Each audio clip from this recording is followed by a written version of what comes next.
നമസ്കാരം. പോയ വാരത്തെ വാർത്താ വിശകലനത്തിലേക്ക് എല്ലാ CCTV പ്രേക്ഷകർക്കും സ്വാഗതം.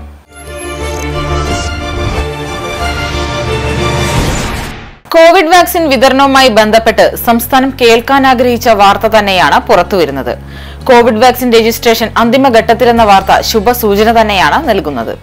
സംസ്ഥാനത്ത് കോവിഡ് വാക്സിൻ രജിസ്ട്രേഷൻ അന്തിമഘട്ടത്തിലെന്ന വാർത്തയാണ് ഇപ്പോൾ പുറത്തുവന്നത്. സർക്കാർ മേഖലയിലെ മുഴുവൻ ആരോഗ്യ പ്രവർത്തകരുടെയും അംഗൻവാടി ജീവനക്കാരുടെയും രജിസ്ട്രേഷൻ ഇതിനോടകം പൂർത്തിയായി. സർക്കാർ മേഖലയിലെ എല്ലാ സ്ഥാപനങ്ങളിലെയും സ്വകാര്യ മേഖലയിലെ 81% സ്ഥാപനങ്ങളിലെയും ജീവനക്കാരുടെ ജില്ലാതല രജിസ്ട്രേഷനാണ് പൂർത്തിയായത്. അതേസമയം തിരുവനന്തപുരം, ഇടുക്കി, പാലക്കാട്, മലപ്പുറം, കണ്ണൂർ എന്നീ ജില്ലകളിലെ എല്ലാ സ്വകാര്യ സ്ഥാപനങ്ങളിലെയും ജീവനക്കാർ രജിസ്ട്രേഷൻ നടത്തിയിട്ടുണ്ട്. ബാക്കിയുള്ള സ്വകാര്യ സ്ഥാപനങ്ങളിലെ എല്ലാ ആരോഗ്യ പ്രവർത്തകരും എത്രയും വേഗം രജിസ്ട്രേഷൻ പൂർത്തിയാക്കണമെന്നും മന്ത്രി അറിയിച്ചിട്ടുണ്ട്. ആദ്യഘട്ടത്തിൽ സർക്കാർ, സ്വകാര്യ മേഖലയിലുള്ള എല്ലാ വിഭാഗം ആരോഗ്യ പ്രവർത്തകർക്കും മെഡിക്കൽ വിദ്യാർത്ഥികൾക്കുമാണ് വാക്സിൻ ലഭ്യമാക്കുക.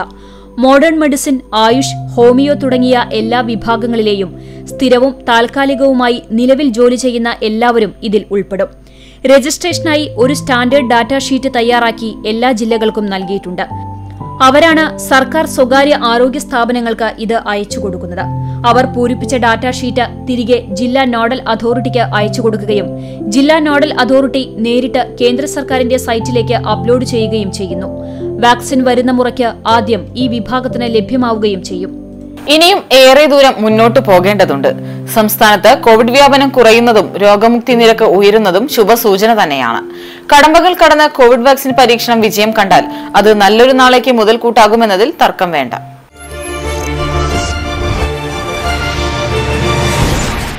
കോവിഡിനെ അതിജാഗ്രതയോടെ നേരിടുന്നതിന് ഇടയിലാണ് മെഡിക്കൽ കോളേജ് അധികൃതർക്ക് ഗുരുതര വീഴ്ച സംഭവിച്ചിരിക്കുന്നത്. തൃശൂർ മെഡിക്കൽ കോളേജിൽ ചികിത്സയിലിരിക്കെ മരിച്ച സ്ത്രീക്ക് കോവിഡ് പോസിറ്റീവ് ആവുകയും ഈ വിവരം ബന്ധുക്കളെ അറിയിക്കാൻ വൈകുകയുമാണ് ഉണ്ടായത്. അതിജാഗ്രതയോടെയാണ് നാട് മുന്നോട്ടു പോകുന്നത്. ഇതിനിടയിൽ വരുന്ന ചെറിയ പാളിച്ചകൾക്ക് പോലും വലിയ വില നൽകേണ്ടി വരും. തിപ്പിലിശ്ശേരി വീട്ടിൽ പത്മാവതിയെ 2 ആഴ്ച മുൻപാണ് കരൾ രോഗത്തെ തുടർന്ന് മെഡിക്കൽ കോളേജിൽ പ്രവേശിപ്പിച്ചത്. രോഗം മൂർച്ഛിച്ചതിനെ തുടർന്ന് ശസ്ത്രക്രിയയും നടത്തിയിരുന്നു. എന്നാൽ തിങ്കളാഴ്ച പുലർച്ചെ 3-ന് മരണം സംഭവിച്ചു. പനി കണ്ടതിനെ തുടർന്ന് ഞായറാഴ്ച ഉച്ചയ്ക്ക് പത്മാവതിക്ക് കോവിഡ് പരിശോധന നടത്തിയിരുന്നു എന്നാണ് ബന്ധുക്കൾ പറയുന്നത്. എന്നാൽ ഇതിന്റെ ഫലം അറിയിച്ചില്ലെന്നും ഇവർ പറയുന്നു. ശേഷം മൃതദേഹം കൊണ്ടുപോരുന്നതിനു മുൻപ് ബന്ധുക്കൾ പരിശോധനാ ഫലം ചോദിച്ചിരുന്നെങ്കിലും കിട്ടിയില്ല. ഫലം വരുന്നതിനു മുൻപ് മൃതദേഹം ബന്ധുക്കൾക്ക് വിട്ടു നൽകുകയും ചെയ്തു. ഇവിടെയാണ് ബന്ധപ്പെട്ടവർക്ക് ഗുരുതര വീഴ്ച സംഭവിച്ചത്. മരണാനന്തര ചടങ്ങുകൾക്ക് വേണ്ടി ബന്ധുക്കളും നാട്ടുകാരും മൃതദേഹവുമായി അടുത്ത് ഇടപഴകിയിരുന്നു. ഇവർക്കെല്ലാം പിന്നീട് ഒട്ടേറെ പേരുമായി സമ്പർക്കവും ഉണ്ടായി. തിങ്കളാഴ്ച ഉച്ചയ്ക്ക് മൃതദേഹം സംസ്കാരത്തിന് കൊണ്ടുപോകുന്നതിന്റെ തൊട്ടു മുൻപാണ് പെരുമ്പിലാവ് കുടുംബാരോഗ്യ കേന്ദ്രത്തിൽ നിന്നും ഉദ്യോഗസ്ഥൻ പത്മാവതിക്ക് കോവിഡ് സ്ഥിരീകരിച്ച വിവരവുമായി വീട്ടിലെത്തിയത്. തുടർന്ന് ബന്ധുക്കളോട് നിരീക്ഷണത്തിൽ പോകാൻ ആരോഗ്യവകുപ്പ് നിർദ്ദേശിച്ചു. ഇതോടെ മൃതദേഹവുമായി ഇടപഴകിയവരും സമ്പർക്കം പുലർത്തിയവരും ആശങ്കയിലാവുകയും ചെയ്തു. കോവിഡ് എന്ന മഹാമാരി ഇപ്പോഴും കയ്യെത്തും ദൂരത്ത് തന്നെ നിൽക്കുന്നു എന്ന വസ്തുത നാം അടക്കമുള്ളവർ പലപ്പോഴും മറന്നു പോവുകയാണ്. ചെറിയ പാകപ്പിഴകൾ പോലും നികത്താനാവാത്ത നഷ്ടമാകും വരുത്തിവയ്ക്കുക. അതിനാൽ ബന്ധപ്പെട്ടവർക്കെതിരെ അധികൃതർ അർഹിക്കുന്ന ശിക്ഷ തന്നെ വിധിക്കേണ്ടിയിരിക്കുന്നു.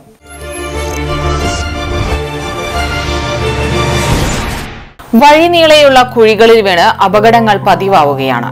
എന്നിട്ടും മരണക്കുഴികൾ അടയ്ക്കാൻ നടപടിയെടുക്കാൻ നാളിതുവരെയും അധികാരികൾ തയ്യാറായിട്ടില്ല.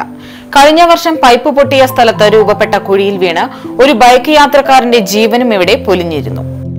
ചൂണ്ടൽ കുറ്റിപ്പുറം സംസ്ഥാന പാതയിൽ പാറേമ്പാട് ബസ് സ്റ്റോപ്പ് മുതൽ കൊങ്ങണ്ണൂർ റോഡ് വരെയുള്ള 200 മീറ്ററിനുള്ളിലെ റോഡിൽ 3 ഇടങ്ങളിലാണ് കുഴികൾ രൂപപ്പെട്ടിരിക്കുന്നത്. 3ഇടത്തും പൈപ്പ് പൊട്ടി റിപ്പയർ ചെയ്ത സ്ഥലങ്ങളിലാണ് വൻ ഗർത്തങ്ങൾ രൂപപ്പെട്ടിട്ടുള്ളത്. മാസങ്ങളായിട്ടും ഇവിടെ ടാറിങ്ങോ കോൺക്രീറ്റിങ്ങോ നടത്തിയിട്ടില്ല. റോഡിനിരുവശവുമുള്ള വഴിവിളക്കുകൾ കത്താത്തതിനാൽ രാത്രി ഇരുചക്രവാഹന യാത്രികർ അപകടത്തിൽപ്പെടുന്നത് പതിവായിരിക്കുകയാണ്. മുൻപ് ഇതേ സ്ഥലത്തു തന്നെ പൈപ്പ് പൊട്ടി റിപ്പയർ ചെയ്തതിനു ശേഷമുള്ള കുഴി അടയ്ക്കാത്തതിനാൽ കുഴിയിൽ വീണ് ബൈക്കു യാത്രികൻ മരിച്ചിരുന്നു. വാഹനയാത്രികർക്ക് ഏറെ ഭീഷണിയായ കുഴികൾ അടയ്ക്കാത്തതിന് കാരണം ജല അതോറിറ്റിയും പൊതുമരാമത്ത് വകുപ്പും തമ്മിലുള്ള ശീതസമരമാണെന്നാണ് നാട്ടുകാരുടെ ആരോപണം. അപകടങ്ങൾ തുടർക്കഥയാകാതിരിക്കാനും യാത്രക്കാരുടെ ജീവൻ നഷ്ടപ്പെടാതിരിക്കാനും എത്രയും വേഗം റോഡിലെ കുഴികൾ അടച്ച് സുരക്ഷിത യാത്രയൊരുക്കാൻ അധികാരികൾ തയ്യാറാകണമെന്നാണ് നാട്ടുകാർ ആവശ്യപ്പെടുന്നത്.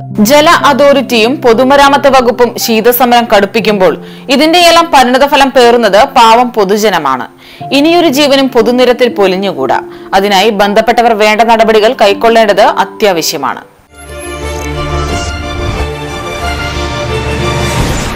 കുന്നംകുളത്ത് മൊബൈൽ ഫോൺ വിൽപ്പന കേന്ദ്രത്തിൽ നടന്ന വൻ മോഷണം കച്ചവടക്കാർക്കിടയിൽ ഭീതി പരത്തുകയാണ്. 2 ലക്ഷം രൂപയുടെ ഫോണുകളാണ് കടയിൽ നിന്നും മോഷണം പോയിരിക്കുന്നത്. ജില്ലയിലെ വിവിധ സ്ഥാപനങ്ങളിലായി ഇടതടവില്ലാതെ മോഷണം തുടർക്കഥയാവുകയാണ്.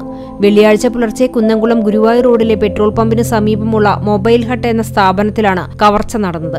മെയിൻ റോഡിനോട് ചേർന്ന് പ്രവർത്തിക്കുന്ന കടയുടെ ചുവരിനോട് ചേർന്നുള്ള ഭിത്തി തുറന്ന് ഷോപ്പിനകത്തെ AC മാറ്റി മോഷ്ടാവ് അകത്ത് കടക്കുകയായിരുന്നു. ചുവരിനോട് ചേർന്ന് പുറത്ത് വലിയ ഫ്ലക്സ് ഉണ്ടായിരുന്നതിനാൽ ഇതിന്റെ മറവിലിരുന്നാണ് മോഷ്ടാവ് ഷോപ്പിനുള്ളിലേക്ക് കടക്കാനുള്ള വലിയ ദ്വാരം ഉണ്ടാക്കിയത് എന്നാണ് നിഗമനം. 21,000, 19,000, 45,000, 15,000 രൂപ വില വരുന്ന 10 ഫോണുകളാണ് നഷ്ടപ്പെട്ടിട്ടുള്ളത്. കടയുടമ എത്തി ഷോപ്പ് തുറന്നപ്പോൾ മോഷണ വിവരം അറിയുകയും തുടർന്ന് ഇവർ പോലീസിൽ വിവരം അറിയിക്കുകയുമായിരുന്നു.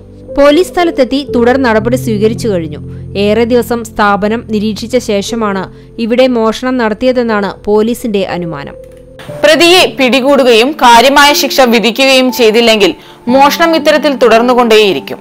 പൊതുമുതലിന് ഇനിയും വേണ്ട വിധത്തിൽ സംരക്ഷണം നൽകിയില്ലെങ്കിൽ ബന്ധപ്പെട്ടവർക്ക് മേലുള്ള വിശ്വാസ്യതയാകും നഷ്ടപ്പെടുക.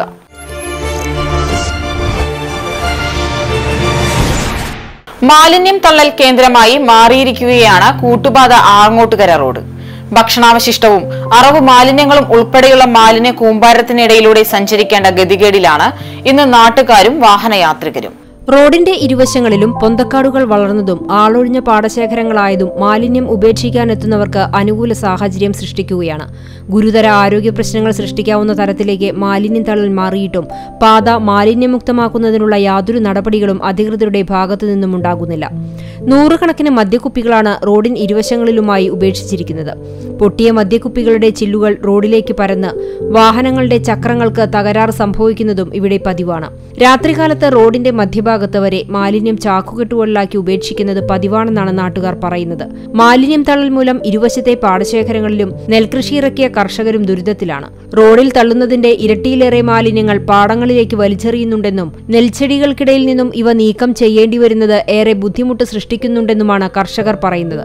ഇത്തരത്തിൽ മാലിന്യം തള്ളൽ തുടർന്നാൽ റോഡിനോട് ചേർന്നുള്ള നെൽപ്പാടങ്ങളിലെ കൃഷി ഉപേക്ഷിക്കുകയല്ലാതെ മറ്റു മാർഗങ്ങളില്ലെന്നാണ് കർഷകരുടെ ഭാഷ്യം. ഈ ദുരിതങ്ങൾക്കെല്ലാം പുറമെ മാലിന്യം ഭക്ഷിക്കാനെത്തുന്ന തെരുവുനായ്ക്കളുടെ ഉപദ്രവവും ഇവിടെ അതിരൂക്ഷമാണ്. തെരുവുനായ്ക്കളെ ഭയന്ന് പുലർക്കാലങ്ങളിലും രാത്രിയിലും ഇതിലൂടെ തനിച്ച് സഞ്ചരിക്കാൻ ആളുകൾ ഭയക്കുകയാണ്. കൂടാതെ ഇരുചക്ര വാഹനങ്ങൾക്ക് മുന്നിൽ നായ ചാടിയുള്ള അപകടങ്ങളും സംഭവിക്കുന്നുണ്ട്. പാതയരികുകളിലെ പൊന്തക്കാടുകൾ വെട്ടിമാറ്റാത്തതിനാൽ ഇഴജന്തുക്കളുടെ ശല്യവും രൂക്ഷമാണ്. തൃത്താല, കൂറ്റനാട് ഭാഗങ്ങളിലെ ആളുകൾ ഷൊർണൂർ, ചെറുതുരുത്തി ഭാഗങ്ങളിലേക്ക് എത്താൻ എളുപ്പമാർഗമായി ഉപയോഗിക്കുന്ന റോഡിനാണ് ഈ ദുർഗതി. ബോധവൽക്കരണമല്ല, ഇനി നടപടിയാണ് ആവശ്യം. വിവേചന ബുദ്ധിയില്ലാതെ പെരുമാറുന്ന സമൂഹ വിരുദ്ധരെ കണ്ടെത്തി കനത്ത പിഴ തന്നെ അധികാരികൾ വിധിക്കേണ്ടിയിരിക്കുന്നു.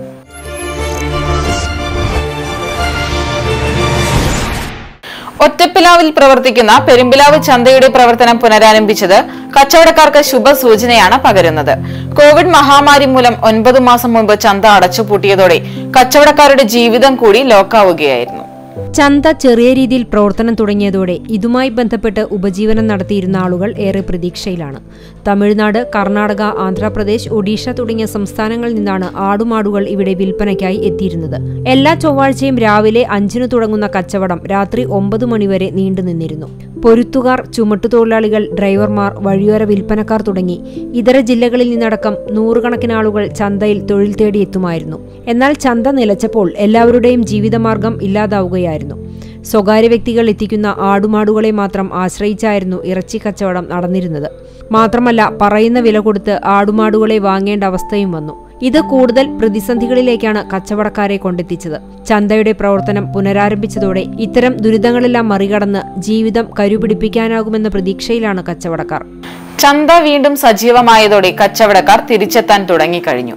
ഇതര സംസ്ഥാനങ്ങളിൽ നിന്നും മാടുകളുടെ വരവ് കുറഞ്ഞിട്ടുണ്ടെങ്കിലും അധികം താമസിയാതെ ചന്ത പഴയ പ്രതാപം വീണ്ടെടുക്കുമെന്ന ശുഭപ്രതീക്ഷയിലാണ് കച്ചവടക്കാർ.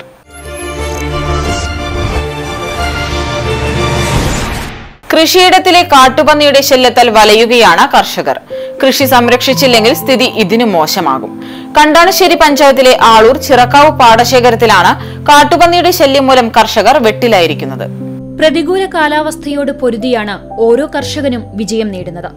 എന്നാൽ കഷ്ടപ്പെട്ടുണ്ടാക്കിയ വിള ഒരൊറ്റ രാത്രി കൊണ്ട് കാട്ടുപന്നികൾ ഇല്ലാതാക്കുമ്പോൾ കർഷകർ ആരെയാണ് പഴിക്കേണ്ടത്?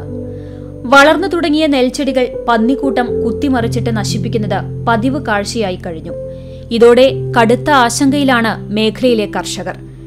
രാത്രികാലങ്ങളിൽ പന്നികൾ കൂട്ടത്തോടെ എത്തിയാണ് പാടശേഖരങ്ങളിലെ നെൽച്ചെടികൾ നശിപ്പിക്കുന്നത്. 60 ഏക്കർ വരുന്ന പാടശേഖരത്തിന്റെ ഒട്ടുമിക്ക ഭാഗങ്ങളിലും നെൽച്ചെടികൾ നശിപ്പിച്ചിരിക്കുകയാണ്. കഴിഞ്ഞ കാലങ്ങളിൽ പന്നിശല്യം ഇത്ര രൂക്ഷമായിരുന്നില്ലെന്നാണ് കർഷകർ പറയുന്നത്. പാടശേഖരത്തിലേക്ക് എത്തുന്ന പന്നികളെ തുരത്താൻ മാർഗം കാണാതെ കർഷകർ വലയുകയാണ്. പന്നിക്കൂട്ടം കൃഷി നശിപ്പിക്കുന്നത് വഴി വലിയ നഷ്ടമാണ് ഇക്കുറി ഉണ്ടാകുക എന്ന ആശങ്കയും കർഷകർക്കുണ്ട്.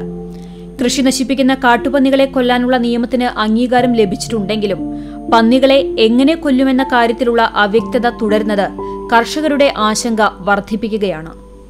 കൃഷി ധാരാളമായിട്ട് നശിപ്പിക്കും. ചെറിയൊരു ഭാഗം മാത്രമാണ് ഞങ്ങൾ കാണിക്കുന്നത്. ഉൾഭാഗത്ത് കുറേ അധികമുണ്ട്. അത് നിങ്ങൾക്ക് കാണിക്കാൻ പെട്ടെന്ന് സാധിക്കാത്തതുകൊണ്ട് മാത്രമാണ് ഞങ്ങൾ ചെറിയൊരു ഭാഗം കാണിക്കുന്നത്. ഇതുപോലെ തന്നെ കൃഷിയിടങ്ങളിലും അത് കയറി ധാരാളം ആക്രമണം ചെയ്യുന്നുണ്ട്. പറമ്പിലെ ചേമ്പ്, ചേന, അതുപോലെ തന്നെ മറ്റുള്ള കിഴങ്ങ് വർഗ്ഗങ്ങളെല്ലാം, നേന്ത്രവാഴ എല്ലാം അവർ കുത്തിമറിക്കുന്നുണ്ട്. എന്തെങ്കിലും ഒരു പരിഹാരം കാണണമെന്ന് ഞങ്ങൾ ആഗ്രഹിക്കുന്നു. കൂട്ടമായെത്തുന്ന കാട്ടുപന്നികൾ കർഷകരുടെ ഉറക്കം കെടുത്താൻ തുടങ്ങിയിട്ട് നാളുകൾ ഏറെയായി. പന്നിയെ വെടിവെച്ച് കൊല്ലാമെന്ന് വനം വകുപ്പ് ഉത്തരവിറക്കിയെങ്കിലും നിയമത്തിന്റെ നൂലാമാലകൾ ഭയന്ന് ആരും അതിന് തയ്യാറാകാറില്ല. ഈ സാഹചര്യത്തിൽ പഞ്ചായത്ത് അധികാരികളോ കൃഷിഭവൻ അധികൃതരോ ഇടപെട്ട് പ്രശ്നത്തിന് പരിഹാരം കാണേണ്ടത് അത്യാവശ്യമാണ്.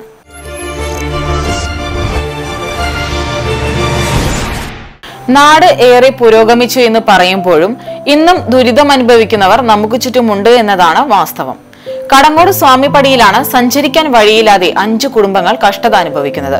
വടക്കുമുറി പ്രദേശത്ത് വനത്തിനോട് ചേർന്ന് താമസിക്കുന്ന ഇവർക്ക് സൗകര്യപ്രദമായ വഴി സ്വപ്നം മാത്രമായിരിക്കുകയാണ്. കടങ്ങോട് പഞ്ചായത്തിലെ 4-ാം വാർഡിലെ മിച്ചഭൂമിയിൽ താമസിക്കുന്ന കുടുംബങ്ങൾക്കാണ് സ്വന്തമായി വഴിയില്ലാത്തത്.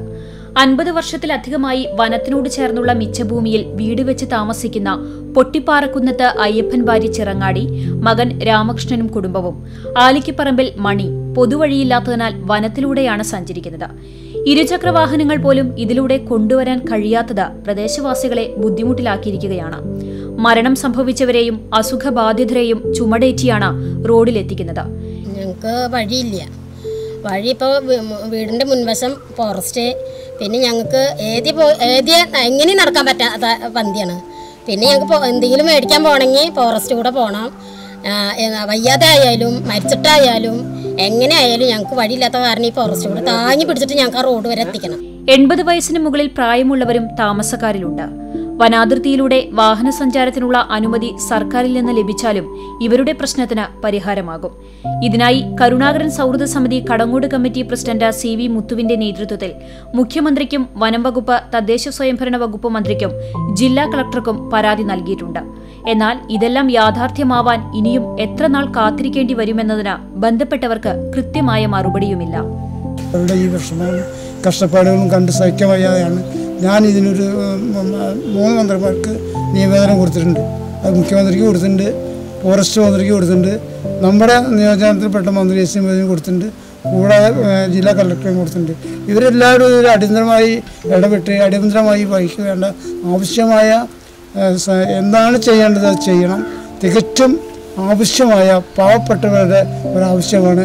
അവരുടെ ആവശ്യം അംഗീകരിക്കേണ്ട ഒരു ആവശ്യമാണ്. ഇത് അംഗീകരിക്കണമെന്ന് മാത്രമേ എനിക്ക് ഈ അവസരത്തിൽ വയ്യാത്ത ഈ സമയത്ത് എനിക്ക് പറയാനുള്ളൂ. സഞ്ചാരയോഗ്യമായ പാത എന്നത് ഇവർക്കുള്ളിൽ സ്വപ്നം മാത്രമായി മാറിക്കഴിഞ്ഞു. ഇനിയും ബന്ധപ്പെട്ടവർ ഈയൊരു വിഷയത്തിൽ മൗനം പാലിച്ചാൽ കൂടുതൽ ദുരിതങ്ങളിലേക്കാവും ഈ കുടുംബങ്ങൾ കൂപ്പുകുത്തുക എന്നതിൽ തർക്കമില്ല.